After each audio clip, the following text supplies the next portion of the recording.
Hola, mi nombre es Sergio Leal, actualmente estudiante del Tec Milenio. Hoy quiero hablar de un tema cultural, el budismo. Trataré de no decir muchas palabras en sánscrito ni tibetano, solo las meramente necesarias. Empecemos con su definición. El budismo es una doctrina filosófica y religiosa no teísta perteneciente a la familia dármica. ¿Y qué quise decir? Bueno, que son enseñanzas desde el punto de vista religioso, pero sobre todo filosóficos, de la manera de ser, en busca de la felicidad y la iluminación, que no está basada en un solo Dios creador de todo. Empecemos. Entonces, ¿el budismo es religión o es filosofía? Veamos.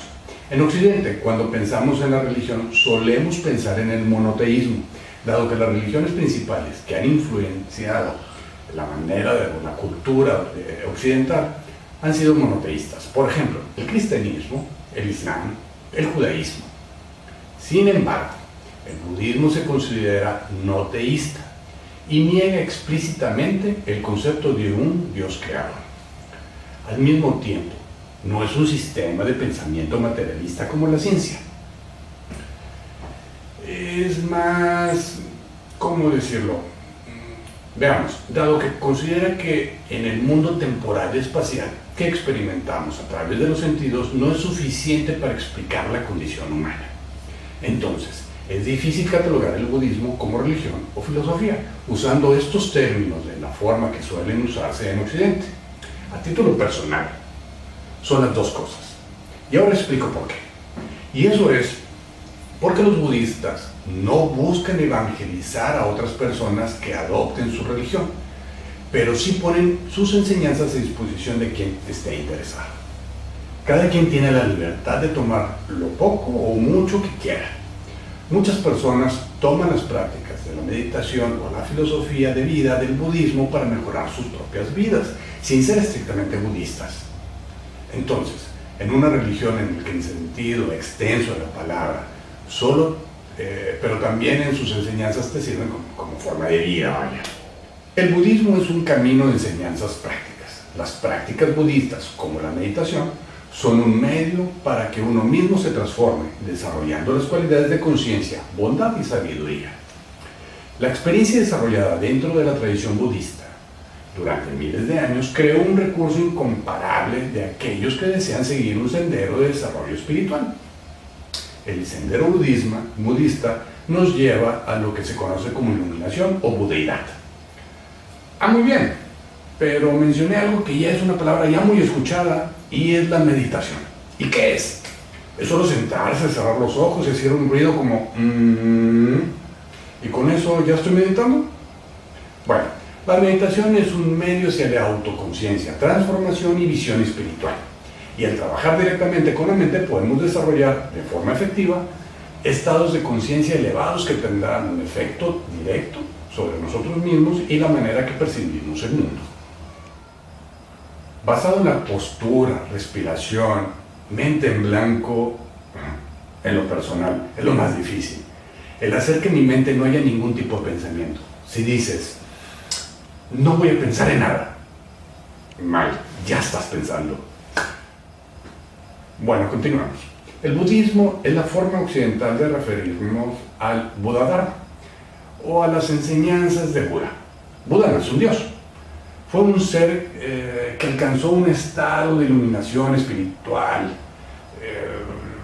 lo que se le conoce como, en el término sánscrito, Buda significa el despierto o el iluminado.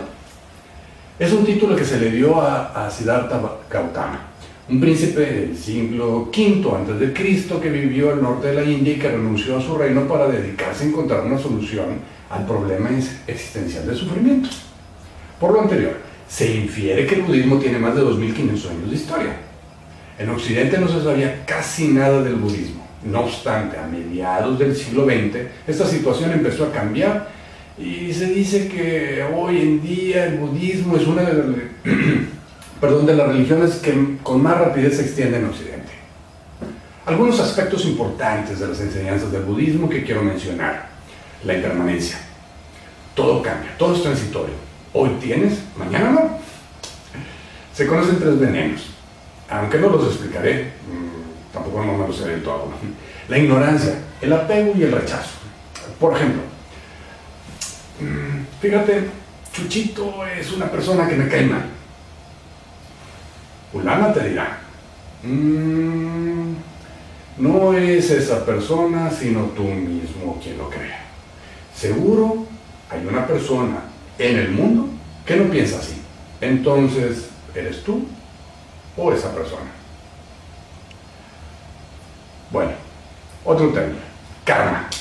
La tercera ley de Newton, o principio de acción y reacción. Todo lo que hagamos se nos regresa, positivo o negativo. El renacimiento. En el budismo se cree en la reencarnación, y de acuerdo a su buen o mal karma, es como te irá en la siguiente vida. Así que si se portan bien, son generosos y justos, pueden renacer siendo el príncipe de Inglaterra, o el hijo de Slim. El samsara es el ciclo de nacimientos, muertes y renacimientos o reencarnación.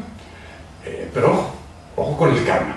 Si uno vive de manera extremadamente malvada, uno renace como un animal o como un ser desafortunado. Lo siento, Hitler. Bueno, por otro lado, el nirvana. El nirvana es el siguiente paso al samsara. Es el estado de liberación tanto del sufrimiento como del ciclo de renacimientos. Es el estado de felicidad supremo, quietud y paz. Hablemos un poquito de los términos. Dalai Lama es el líder espiritual del budismo, pero también fue el líder político del pueblo tibetano hasta la invasión china en 1950. Traducido generalmente como Océano de Sabiduría. El título de Dalai Lama fue forjado por el jefe mongol, aunque usted no lo crea, por Genghis Khan. Se cree que, tras la muerte del Dalai Lama, su conciencia sutil tarda en un intervalo de 49 días en reencarnarse de nuevo en un niño que desde su nacimiento o desde la gestación puede dar señales de su carácter especial. Otros personajes, Lama. Lama es la autoridad en la doctrina, un maestro espiritual. No debe confundirse monje con lama. En la tradición tibetana concede una importancia crucial al papel del maestro. Rinpoche. Rinpoche es un lama reencarnado y reconocido. Puede o no ser un monje. Y muchos de ellos son geshes. Geshe es un grado académico otorgado a algunos monjes dentro del budismo tibetano.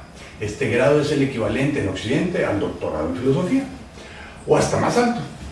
Pues para recibirlo los estudios varían de 12 a 20 años, que consiste en la memorización de los textos, de la habilidad del debate. Al terminar sus estudios, los futuros geshes son examinados por el abad del monasterio y se les otorga uno de los 4 distintos grados que tienen los geshes según sus capacidades. A los candidatos de recibir el título no se le concede faltar ni una sola vez a las 3 sesiones diarias de los debates que se tienen y que se realizan durante 8 meses consecutivos. Hay 5 escuelas o linajes en el budismo tibetano. El Bon, el linaje más chamánico y el de más antigüedad de todas. Los Nyingma, los Sangya, los Kayuk y los Gelug o Gelupa. Los Gelupas visten de amarillo. Es el más reciente de todos y gozan de fama, pues es en el linaje al que pertenece el Dalai Lama. En la antigüedad, las enseñanzas eran transmitidas de forma directa de maestro a alumno. Más valía que el alumno fuera bueno, sino tanto tiempo perdido.